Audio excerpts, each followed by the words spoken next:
Welcome to Scarlet Tavern. Grab a drink, take a seat, and let's begin. Today we're diving into the chilling tale of a woman whose name sends shivers down spines and sparks endless debates. Picture this: a highway drifter with a troubled past, a heart hardened by betrayal, and a string of bodies left in her wake.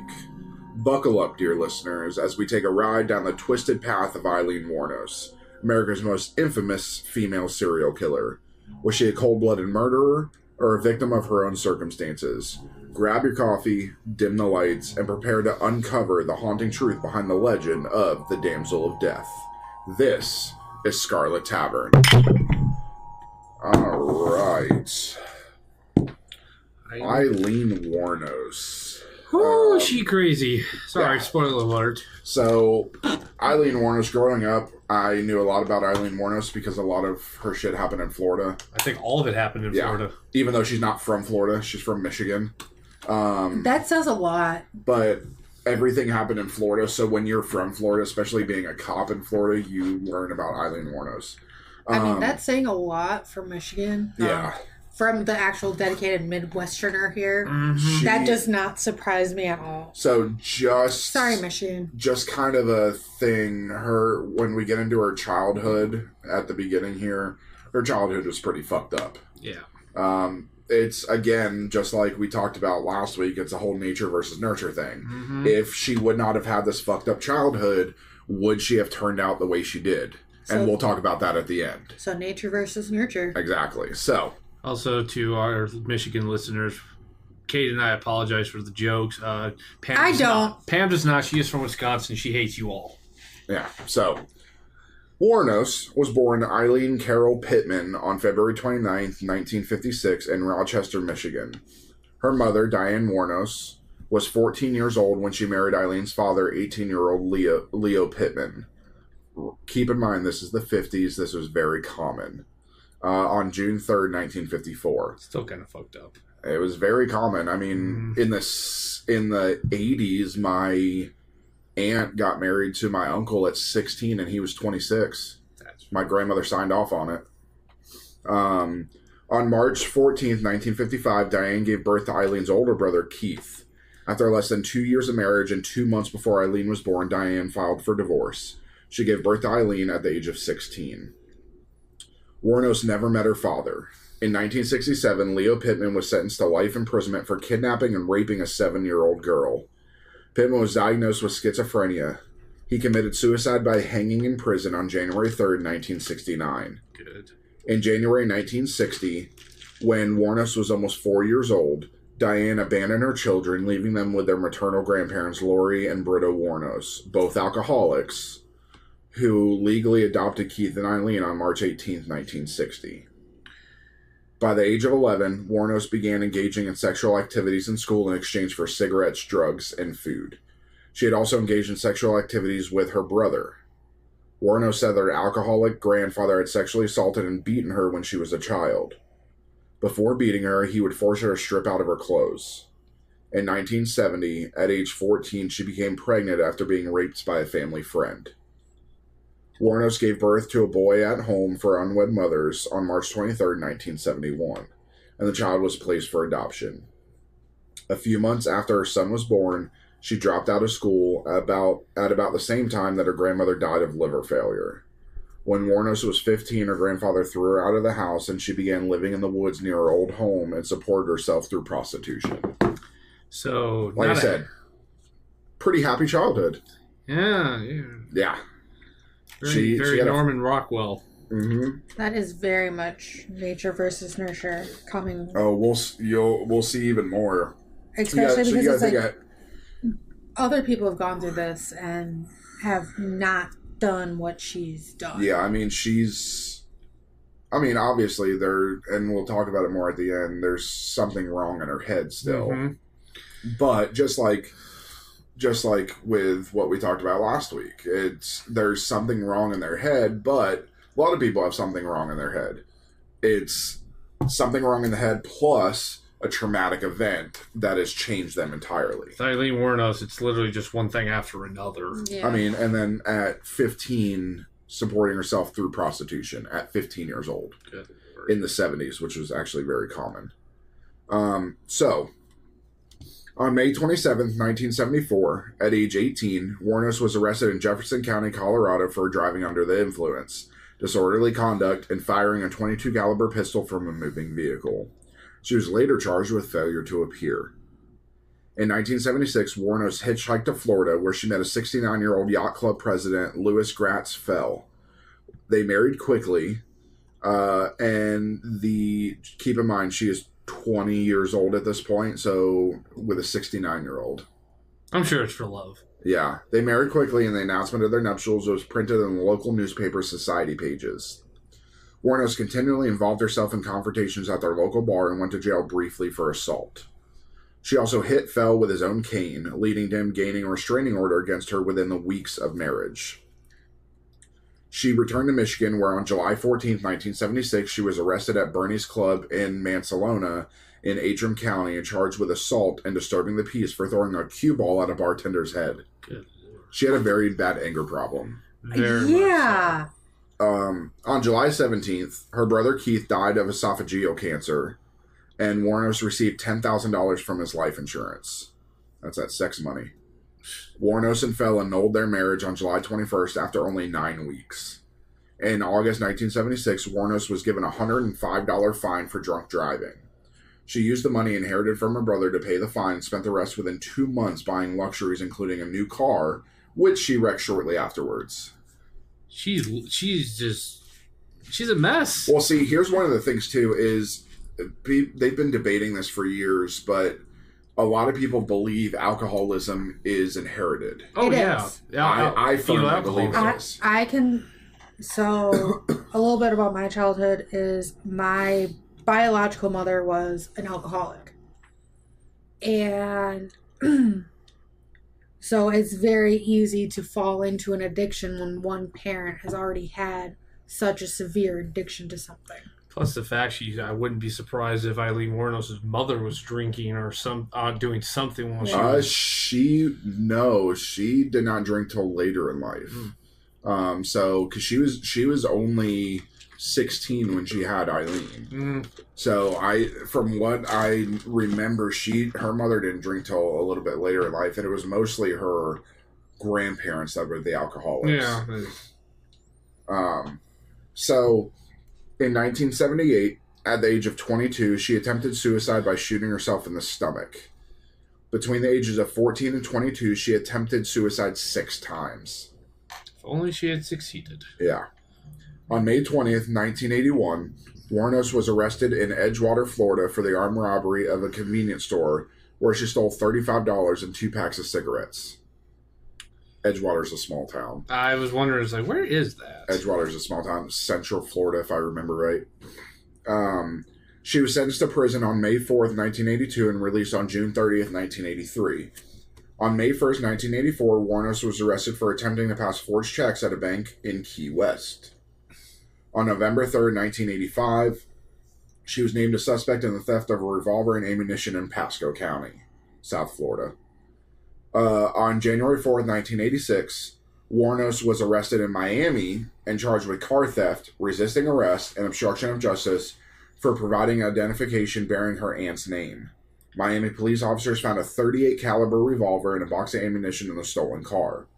On June 2nd, 1986, Volusia County deputy sheriffs detained Wuornos for questioning after a male companion accused her of pulling a gun in his car and demanding $200.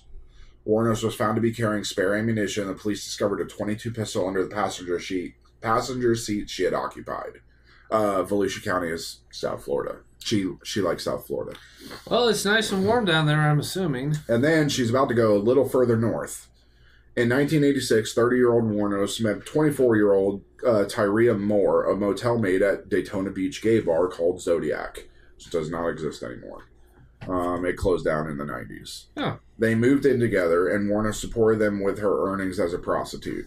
On July 4th, 1987, Daytona Beach police detained Wuornos and Moore at a bar for questioning regarding an incident in which they were accused of assault and battery with a beer bottle.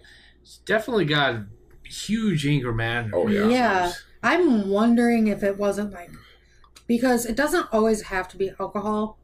When to have something wrong when there's a child in utero. Mm-hmm. It could be smoking, drugs, stuff like that. So I'm wondering. She just was angry about her childhood, and that was it. I mean, it doesn't necessarily have to be any external thing except for she was angry about what happened to her as a child, and she's taking it out on everything else instead of getting help. On March 12, 1988, Wuornos accused a Daytona Beach bus driver of assault. She claimed that he pushed her off the bus following a confrontation. Moore was listed as a witness to the incident. Later at her trial, Wuornos stated, "It was love beyond imaginable. Earthly words cannot describe how I felt about Tyria." Before her execution, Wuornos claimed to still be in love with Moore. Spoiler alert. Yeah, spoiler alert also. Moore had a hand in making sure Wuornos went down. Mm-hmm. So now we're getting into... the killings. Yep. All right. So, Wuornos murdered 7 men within a period of 12 months. All the men were motorists between the ages of 40 and 65. She liked the older men. Yeah. I mean, if you look at it, though, it represents her... grandfather. But you gotta think that at this point, she's in her 40s. Yeah. So... But yes, they represent her father and grandfather because they were the ones to sexually assault her. Richard Charles Mallory, age 51, electronic store owner in Clearwater, was murdered November 30th, 1989. Wuornos claimed that Mallory beat, raped, and sodomized her after he drove her to an abandoned area for sexual services. Mallory was Wuornos' first victim, and she claimed to have killed him in self-defense. Later, it became known that Mallory had previously been convicted of attempted rape in Maryland. 2 days after the murder, a Volusia County deputy sheriff found Mallory's abandoned vehicle. On December 13th, his body was found several miles away in a wooded area. He had been shot several times, and 2 bullets to the left lung were found to have been the cause of death. Now, the first killing, I'd say, is justified. My opinion is, out of everything, Richard Mallory probably he's the one that deserved it. Yes. Well, it's not so much he probably did, but my thinking is that he either tried to rape her or he succeeded in it. She was able to get a gun. He probably had it. Shot him. It's her gun. She was known to carry a gun with her at all times as a prostitute. Either way, she kills him in self-defense. This is the killing that it snapped in her. She got to enjoy it. She found a way to get revenge for her childhood and all the horrible things that were done to her throughout her life. And I would bet any money the rest of these victims, contrary to what she said, I bet you the rest of these victims probably were more or less victims. So, yeah, the thing with Aileen Wuornos and what took them so long to get her, she used a .22 revolver. So there was never shell casings. Yeah. So, guys, I'm not giving you how to get away with murder, but if you're going to shoot somebody, use a revolver. It's easy as cleanup. So, David Andrew Spears, age 47, construction worker in Winter Garden. He was declared missing as of May 19th, 1990. On June 1st, 1990, his naked body was found along US 19 in Citrus County. He had been shot 6 times with a .22 pistol. Winter Garden is north central Florida. Oh.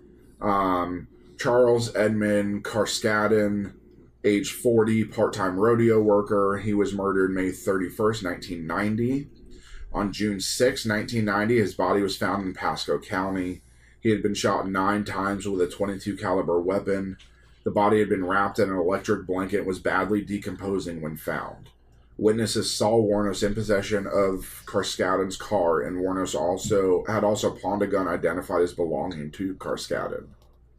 So that's probably the one that they started looking at her. Yeah. Peter Abraham Seams, age 65, retired merchant seaman. In June 1990, Seams left Jupiter, Florida for Arkansas. And on July 4th, 1990, his car was found in Orange Springs, Florida. Moore and Wuornos were seen abandoning the car, and Wuornos' handprint was found on the interior door handle. His body was never found. He's the only victim that they never found the body. A lot of people believe she threw it in the water and gators got to it. Florida is the best place to kill somebody and dispose of a body. You're more especially the Everglades.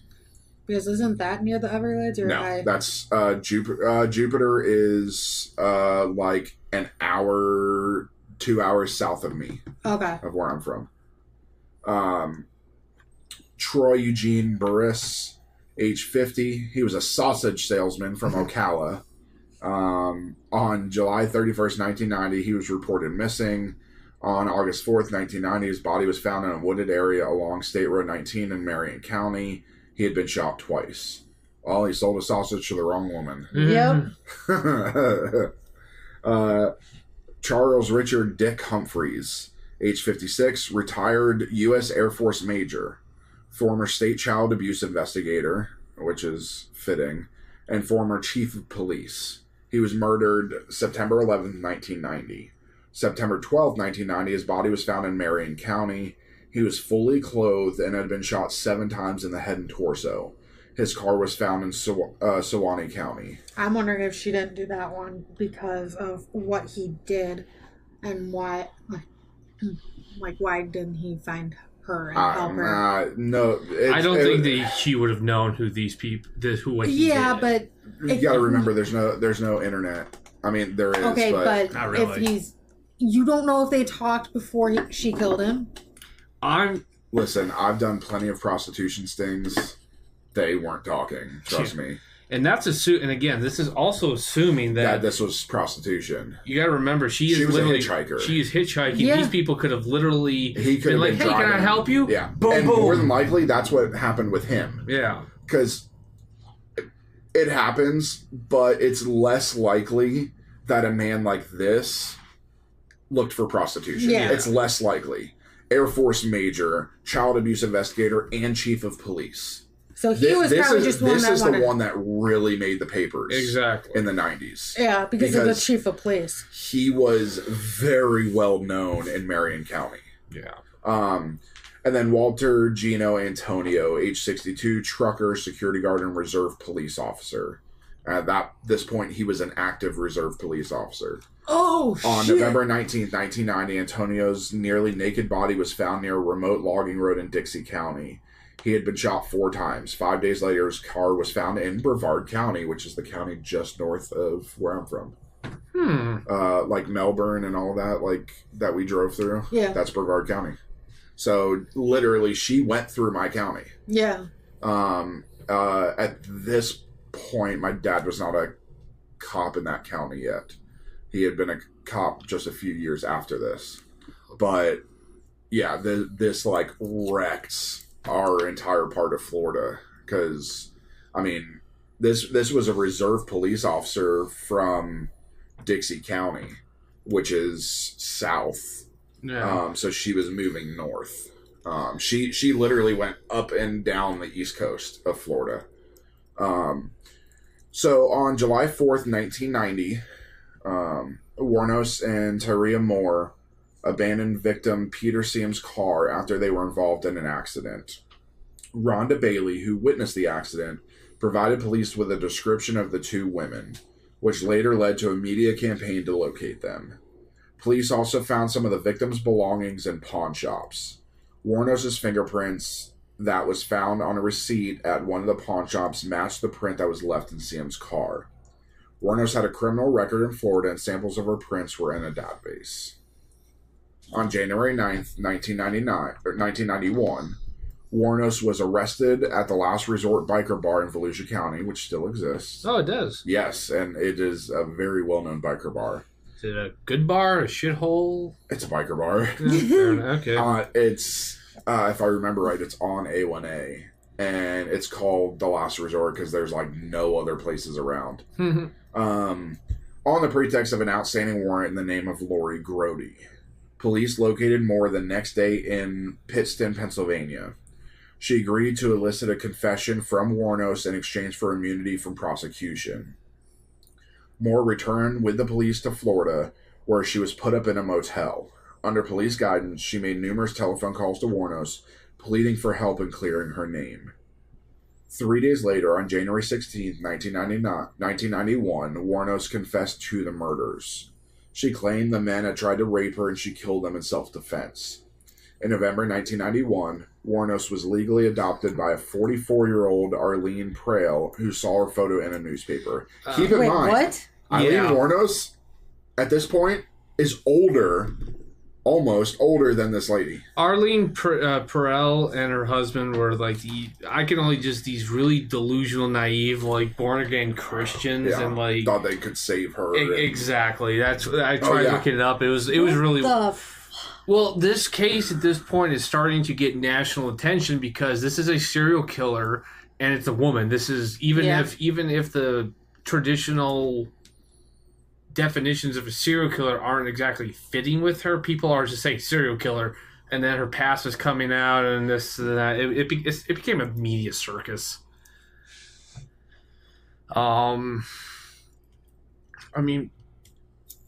So she's younger. She's about 35 at this point. Yeah. But adopted by a 44-year-old. Yeah. It was weird. Legally adopted, worked, all of that. On January 14th, 1992, just 2 months before I was born, Wuornos went to trial for the murder of Richard Charles Mallory. Although previous convictions are normally inadmissible in criminal trials, under Florida's Williams rule, the prosecution was allowed to introduce evidence related to her other crimes to show a pattern of illegal activity. On January 27th, 1992, Wuornos was convicted of Mallory's murder with the help of Moore's testimony. At her sentencing, psychiatrists for the defense testified that Wuornos was mentally unstable and diagnosed her with borderline personality disorder and antisocial personality disorder. 4 days later, she was sentenced to death. That was pretty quick. Oh, Nowadays, it's weeks. Florida was very quick with death sentences. Wuornos, she was actually one of, if I remember right, she was one of the last people to be killed in Florida on the death sentence. Florida still has the death sentence. They just kind of sit there forever. Yeah. I used to transport a guy that was on death row for burying a woman alive in concrete. What the fuck? Yeah, she witnessed him killing somebody else. So he buried her alive in concrete, but the problem was she was the girlfriend of a cop. Oh. Ooh. So he ended up getting the death sentence, and he was sitting on death row. Actually, one of the easiest people I ever had to deal with, because what did he care? They don't care. Yeah, he knew he fucked up. They don't care. So Wuornos' defense made efforts during the trial to introduce evidence that Mallory was previously convicted for attempted rape in Maryland and served a sentence in maximum security correctional facility providing remediation to sexual offenders. Records obtained from the correctional institution showed that from 1958 to 1962, Mallory was committed for treatment and observation resulting from a criminal charge of assault with intent to rape. These records also reflect 8 years of overall treatment from the facility.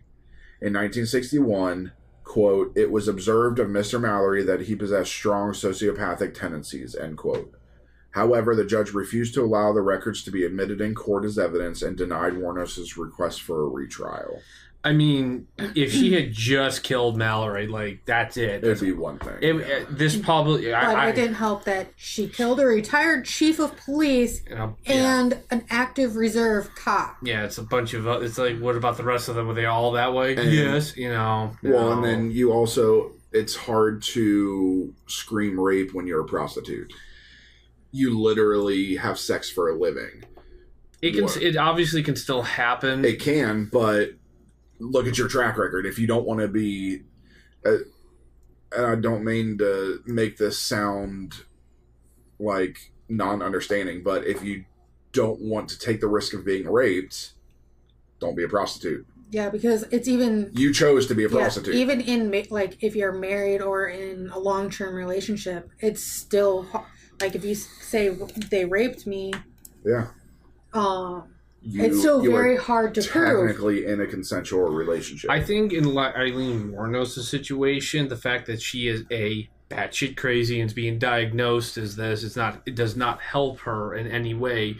And plus, again, the fact, if it was just Mallory, no one else, she definitely didn't kill anybody, the judge would probably, I'd like to think the judge would be like, this guy is a convicted sex offender in another state, and he went to a maximum security facility to get treated for it, and he's diagnosed with sociopathic tendencies. Yeah, I think there's some, we should allow that to make the jury decide.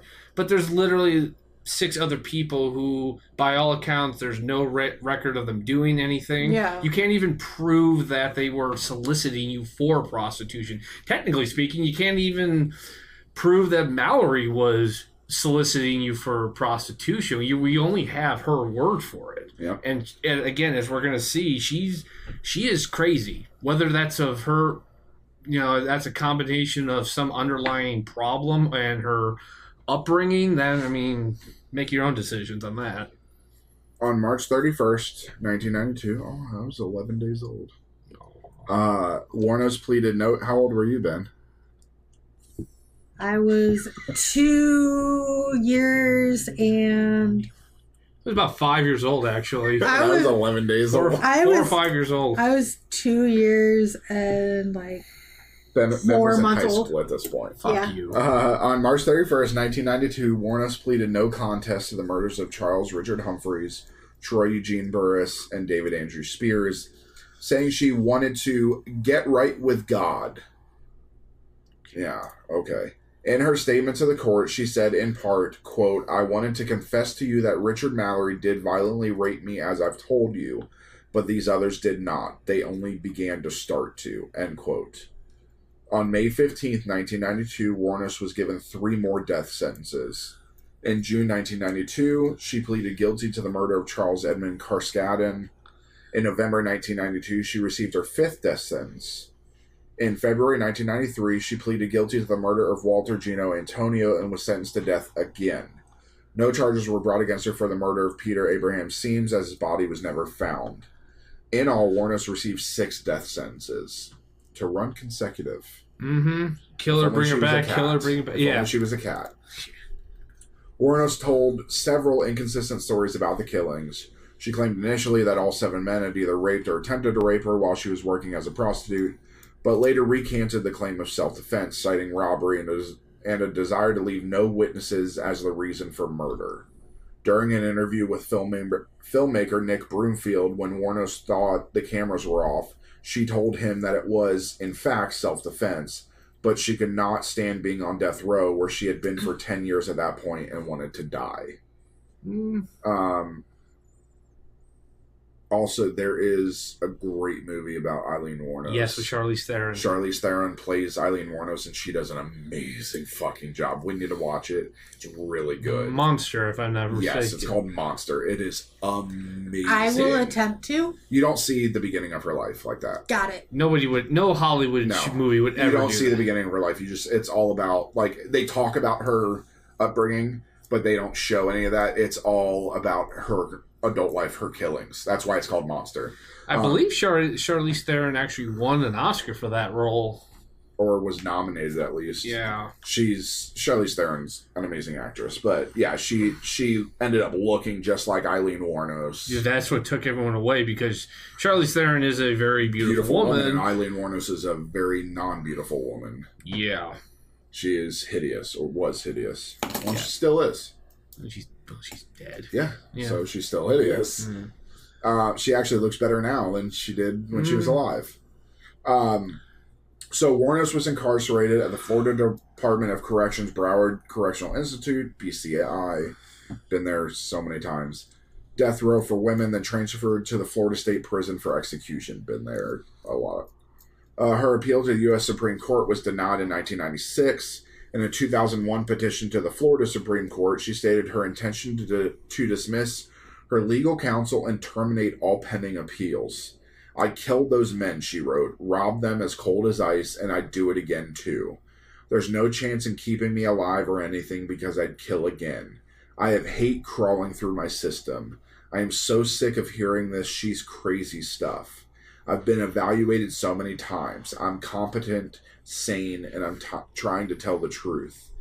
I'm one who seriously hates human life and would kill again. While her attorneys argued that she was not mentally competent to make such a request, Wuornos insisted that she was, she knew what she was doing, and a court-appointed panel of psychiatrists agreed. In 2002, Wuornos began accusing prison matrons of tainting her food with dirt, saliva, and urine. She said she had overheard conversations among prison personnel, quote, trying to get me so pushed over the brink by them I'd wind up committing suicide before the execution, and wishing to rape me before execution, end quote. What's the point of... Okay, so I don't see the second part, the wishing to rape me, but I'm pretty sure that they probably did fuck with her food. Probably. Maybe. Also, but why they want me to kill myself before they kill me? It's like, why? You'd be doing the taxpayer... I'm sorry, but you'd be doing the taxpayers... It's taxpayer money. Money. Does that mean... You know how much it is? I'm sure it's a lot. It costs? Oh, yeah. I mean, the anti-death penalty people, actually, they always say that, the money... And it's true. The money to use to actually execute a prisoner is twice as much as it does to actually just house and feed and clothe the prisoner for the rest of their life. Yeah. But you know what? But the thing is, though, that it's not like that. We's like, oh my god, if we just let that person kill themselves, we would get all that money. It's like we wouldn't have seen it anyway. Yeah. So doesn't make any sense. She also complained of strip searches, tight handcuffing, door kicking, frequent window checks, low water pressure, mildew on her mattress, and catcalling in distaste and a pure hatred towards me. I mean, you did kill 7 people. Yeah. So I can see the tight handcuffing. All of it. I can, yeah. Yeah. All of it. Because they don't care. Doing what I did for a living, all of this happened. I can guarantee. Right. She has no rights. You're a felon on death row. You have no rights. I'm sorry. You're not a human anymore. If you do that to that many people, you don't deserve to be a human. Yeah. So your rights are gone. It's just like if you're a terrorist, you lose all your rights. You don't have the right to an attorney. You don't have all of that. You get to go in a dark fucking hole and rot for the rest of your fucking life and be tortured for information. And that's what we do. Wuornos threatened to boycott showers and food trays when certain officers were on duty. In the meantime, my stomach's growling away and I'm taking showers through the sink of my cell. Her attorney stated that Miss Wuornos really just wants to have proper treatment, humane treatment, until the day she's executed, he added. She believes what she's written. In the weeks before her execution, Wuornos gave a series of interviews to documentarian Nick Broomfield and talked about being taken away to meet God and Jesus and the angels and whatever is beyond the beyond. Yeah, whatever is beyond the beyond. Hell. Yeah. Or whatever version of hell. Now if she asks Jesus into her life and asks forgiveness, she goes to heaven. That's if she actually meant it. You know how many people have actually said, I believe in God, don't kill me. Yeah, but if they ask for forgiveness, I guess according to the Bible... I guess we'll find out. Yeah, that's... Well, some of us will. Yeah. I won't. I won't. In her final interview, she once again charged that her mind was tortured at BCI and her head crushed by sonic pressure. Really? Food poisonings and other abuses worsened, she said, each time she complained, with the goal of making her appear insane or to drive her insane. She also turned on her interviewer. You sabotaged my ass. Society and the cops and the system. A raped woman got executed and was used for books and movies and shit. Her final on-camera words were, thanks a lot, society, for railroading my ass. Well, your ass has been railroaded a lot. See, you're a prostitute. See, this, again, this tells me a lot. This when I was researching this told me it's like, so she plays the victim, but once she realizes that it's not getting her anywhere, and she's like, oh, fuck you, motherfucker. It's like, her anger's coming, her anger's showing. Yeah. Most of this are truly, that's why when she's like, I want to meet God, it's like, yeah, you're going to meet God, and then he's going to be like, bye, next. Wrong lover. Right lever. Dawn Bodkins, a childhood friend of Wuornos, later told Broomfield that her verbal abuse was directed at society and the media in general, not at him specifically. Not like he cares. It's yeah. I'm sure. It probably did shake him a little bit seeing her lash out. Actually, like that, I watched a few of her interviews. I would have been traumatized just being in the same fucking room as her. She's that fucking scary. So this documentarian has done a lot of stuff. It takes a lot to shake him. He's seen a lot. Wuornos' execution by lethal injection took place on October 9th, 2002. She declined her last meal, which could have been anything under $20. Florida used to do that. They would limit it, and opted for a cup of coffee instead. That's Ben. Yep. Her last words were, "Yes, I would just like to say I'm sailing with the Rock, and I'll be back like Independence Day with Jesus. June 6th, like the movie. Big mothership and all. I'll be back. I'll be back." She died at 9:47 a.m. She was the second woman in Florida and the 10th in the U.S. to be executed since the 1976 United States Supreme Court decision restoring capital punishment. After her death, Wuornos' body was cremated. Her ashes were scattered beneath a tree in her native Michigan by Wuornos' childhood friend, Dawn Bodkins. At Wuornos' request, Natalie Merchant's song Carnival from her album Tiger Lily was played at her funeral. Wuornos spent many hours listening to this album on death row. When Merchant found out about this, she gave permission to use the song in the closing credits of Nick Broomfield's documentary, Aileen, Life and Death of a Serial Killer. When director Nick Broomfield sent a working edit of the film, I was so disturbed by the subject matter that I couldn't even watch it. Aileen Wuornos led a torturing life that is beyond my worst nightmares. It wasn't until I was told that Aileen spent many hours listening to my album Tiger Lily while on death row and requested Carnival be played at her funeral that I gave permission for the use of the song.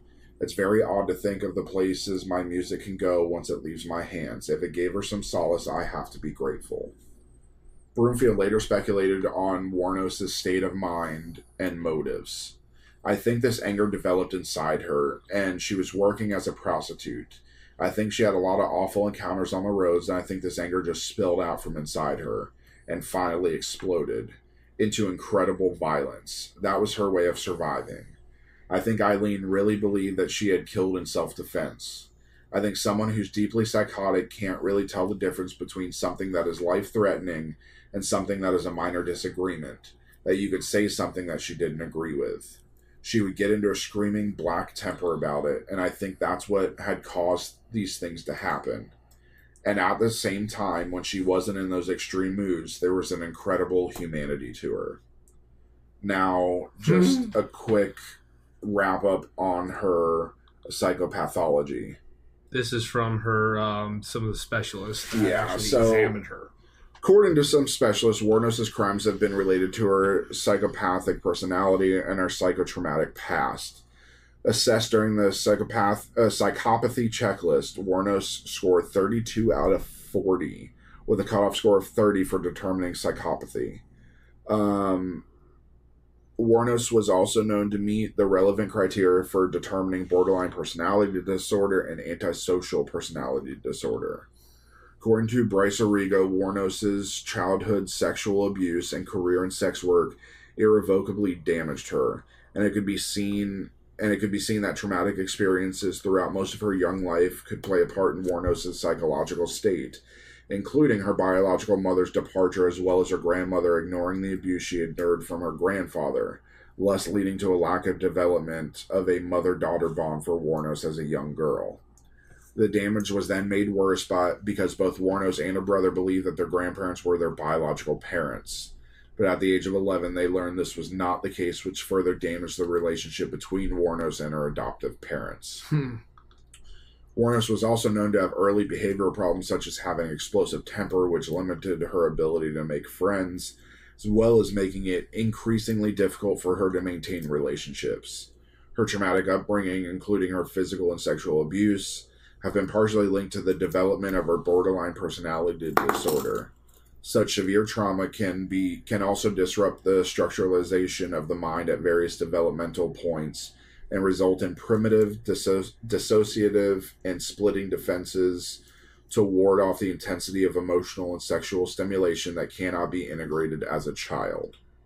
FBI profiler Robert K. Ressler briefly mentions Wuornos in his autobiographical history of his 20 years with the FBI. Writing in 1992, he said he often does not discuss female serial killers because they tend to kill in sprees instead of in a sequential fashion.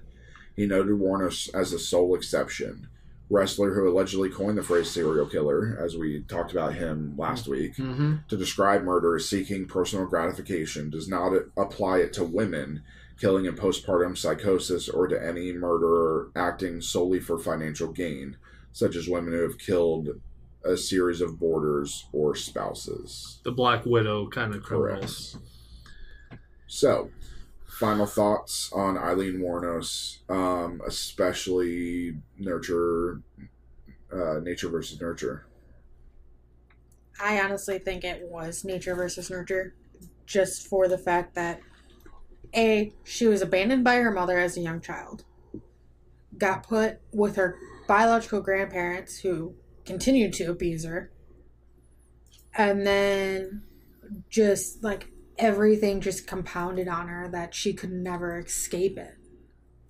It's very much, she was probably just pissed off at the world and said, fuck it, I'm done. And then Mallory just comes along. He does wrong place, wrong time. And then I think Mallory probably did attempt to do something, and that's what broke her. That was finally the final string, the thing that broke. Straw that broke the camel's back. Yes, that saying. And the other ones were unfortunately wrong place, wrong time.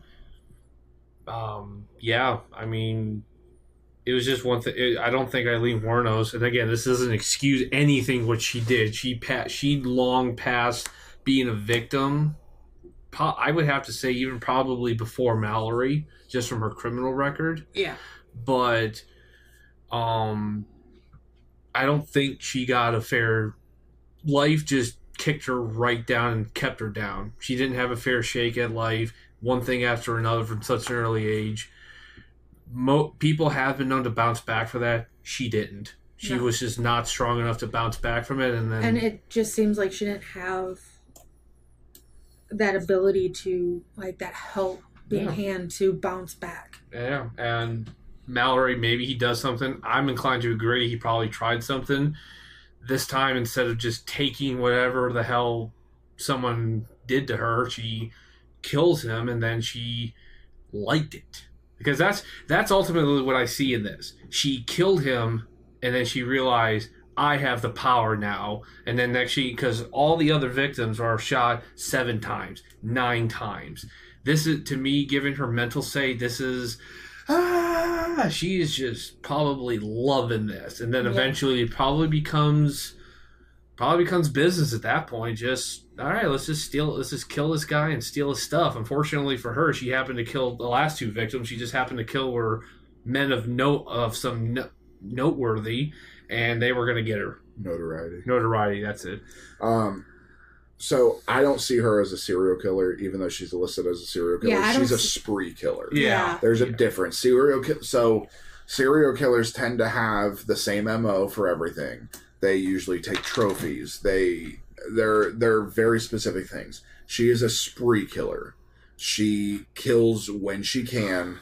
She kills, yes, it's the same way, but if she were a serial killer that is like a psychopath, it would be 3 shots, 3 shots, 3 shots, 3 shots every time. It would not be different shots. Typically, most serial killers don't shoot, aside from Son of Sam. Don't shoot people, which Son of Sam is on our list because that is a huge one. Especially because I believe they remember it. They having to change your hair colors, and there was a lot. It scared a lot of women in New York. All of the your country. Mother would have been a kid, right? Yeah, my kid, my aunt was already. We should see if we can get a statement. See if they remember. You should ask your mom and your aunt. That's if they remember anything. See if they remember it, and your aunt probably will. We'll get a statement from them, and we'll play their statement on here. Just kidding, love you, Mom, but I'm saying this with the love You in forget my heart. everything. But we'll see if they remember, get their statement so we can play their statement in here. Somebody that actually remembers when this happened. If I would have thought about it before, I would have gotten my mother's statement about this, because my mom had moved to Florida from Jersey in 1989. Oh. Yeah. So she was here in the heart of this, in this part of Florida. So, but yeah. Yeah, I think she's a spree killer, not a serial killer. But nevertheless, I do think it is, yes, something was wrong with her from the start, but it's still, I believe this is nurture, not nature. Yeah, no, I think that if she would not have had as bad of a upbringing as she did, she would have been able. There's plenty of people that deal with antisocial BPD, yeah, and they get along just fine on medications and things like that. They don't go around killing people. Or even have rough childhoods. Yeah. The most she would have just been some crazy ladies in the woods of Michigan. Yeah, it's the two combined, and something just clicked. And I think if even the abuse and stuff, I think if she would not have been raped, yes, that would have been the thing, because the rape led to prostitution, which led to more rape, which led to more prostitution, and it's just a vicious cycle. Yeah. So, did she get a bad shake? Yes. Did she deserve to die? Yes. Yes. Because does not matter what happened in your past, you cannot justify killing somebody just because you feel like it. Yeah, I mean, there's a difference between like going to war and killing in war, because it's our job. It's what we have to do. Killing in self-defense. Correct. But one of these was more than likely self-defense, Mallory. The rest of these were not. There is no sightings of them trying to rape her except for her word. And honestly, if you killed out of self-defense, go to the police, get a rape kit done. We will show with a rape kit. Rape kits existed in the 90s. Yep. The rape kit will show that you were sexually assaulted. And guess what?